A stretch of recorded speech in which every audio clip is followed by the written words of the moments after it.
After scoring 8 million in the lottery, I sold the restaurant I'd been running for, like, 20 years. Then I started hunting for a 3-story house for Henry, a place he could settle into once he got married. That night, I gave him a call.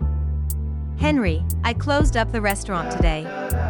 Thought I'd come crash with you for a bit, cool?" "Closed it? What, did it go under or something?" he asked, totally thrown. "Yep. Sold it at a discount," I replied with a hint of playfulness. "Honestly, I've been running it solo for years, I'm wiped. Feels like the right time to retire. And with your wedding next month, I don't even have to worry about asking for time off." Before I could finish, I heard Tina, my future daughter-in-law, shout in the background, "Retire? You're not even 50. Don't tell me you're planning to mooch off us already?" Her words left me speechless for a second. Tina and Henry had met right after college and dated for 2 years before getting engaged last year.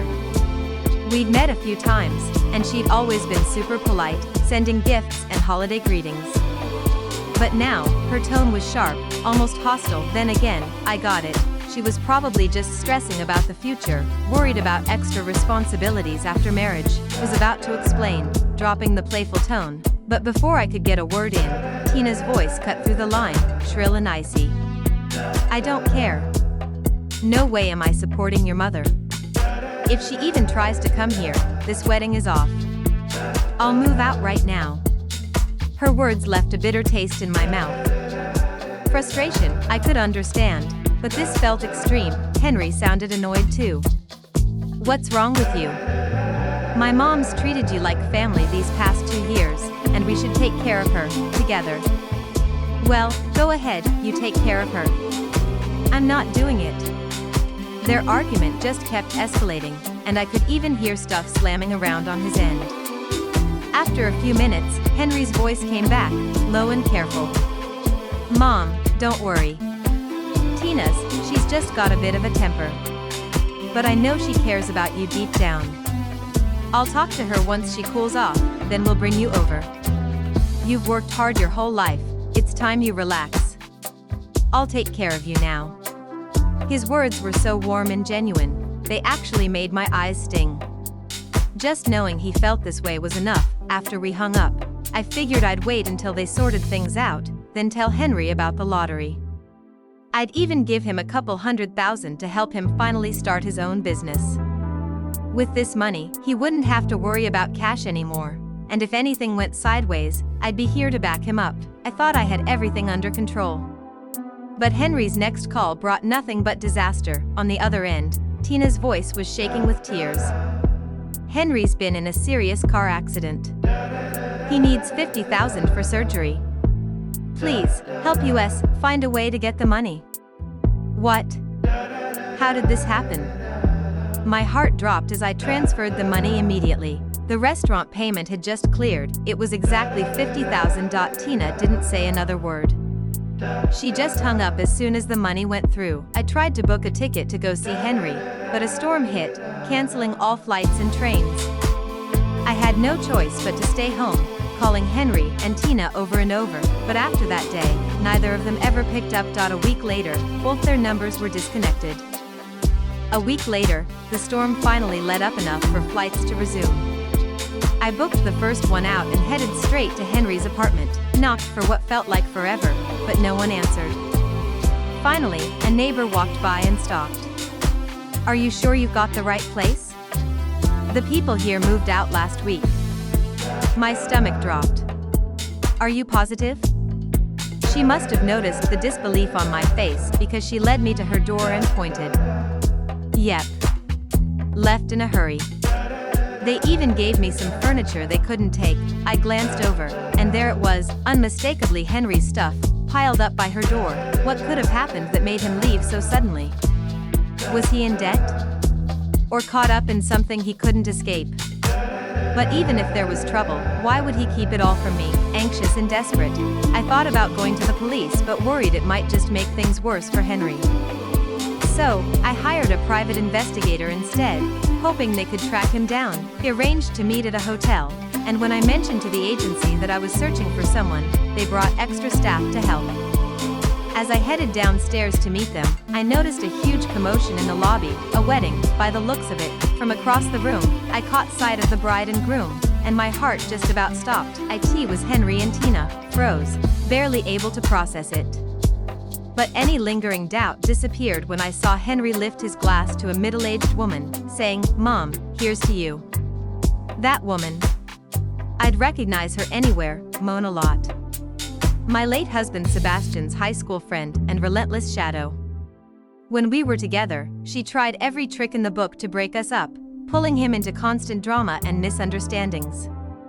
Even after we married, she didn't stop once. While I was pregnant, she came by with nourishing soup, hoping to cause a miscarriage. Thankfully, I was cautious and didn't fall for it, but Mona wasn't done. After Henry was born, she tried to worm her way into his life, almost like she was trying to take my place as his mother.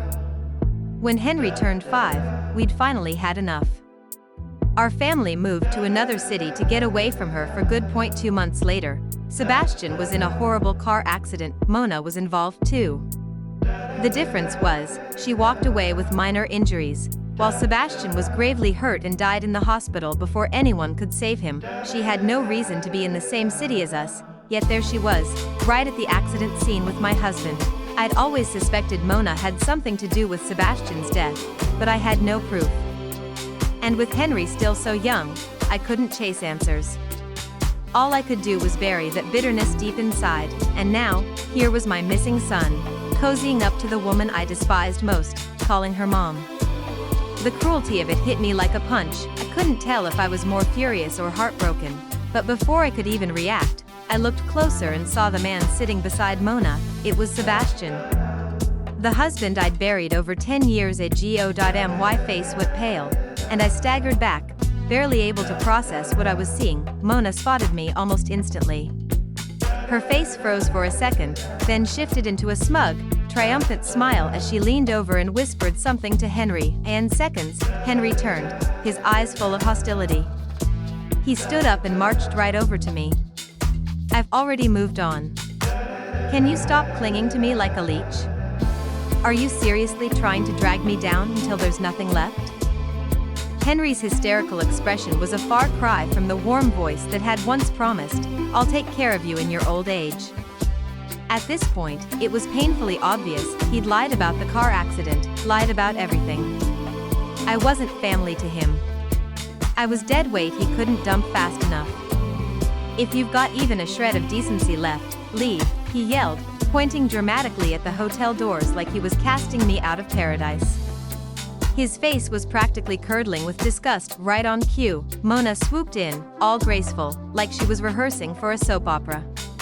She laid this delicate, supportive hand on his shoulder, pretending to look sympathetic. "She's your biological mother, after all," she sighed. "Maybe I should be the one to leave. I'm just the outsider here."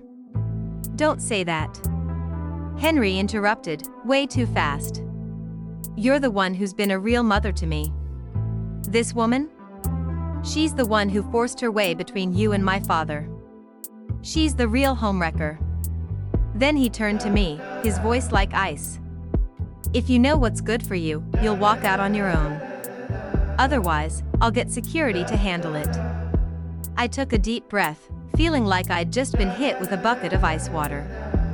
A strange, cold calm settled over me, dulling the sting. "Henry," I said quietly, "I warned you a long time ago not to get mixed up with her. I told you it would only end badly." A year ago, he'd told me about meeting Mona, this supposed refined socialite with her rich husband and her high society friends. She'd pulled off the whole act perfectly, like some wise, supportive mentor.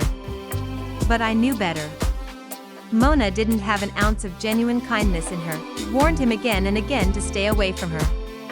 And he'd promised he would. Clearly, that promise meant nothing. "Nothing good will come of it?" Henry scoffed, though I caught a quick flash of guilt before he buried it under his usual resentment. "The only bad luck in my life is you. Mona gives me connections, money, opportunities you could only dream of. And you? You couldn't even run a restaurant without selling it off. Now you want me to support you?" I'm young, I don't need you weighing me down. What's so wrong with that? With those few words, he erased everything I'd done for him, like it was all worthless. Why are you even wasting time on this? Suddenly, Tina was beside him, giving me a look dripping with disdain. Just get security to throw her out. We've got actual guests coming soon. Henry's face darkened, and he threw a quick signal to the guards by the entrance. I didn't stop him. I just looked at him, expression blank, my heart iced over.